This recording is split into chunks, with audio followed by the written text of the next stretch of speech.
Hello everybody, so today I will talk about calculus. The topic today is about integration. So now I will show you how to answer. We need to use about integration by substitution. So I will put about u equals to as. So we do first the derivative for the both sides.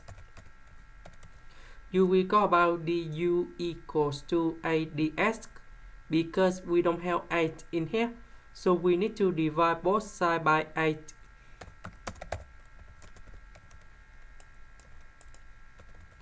So this one we change for u, ds we change for du over 8.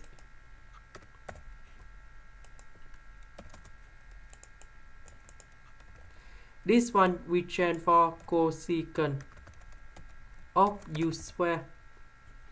The integration of cosecant of u square, you will go about negative cosine u over a, and we put about c about u, that's about as.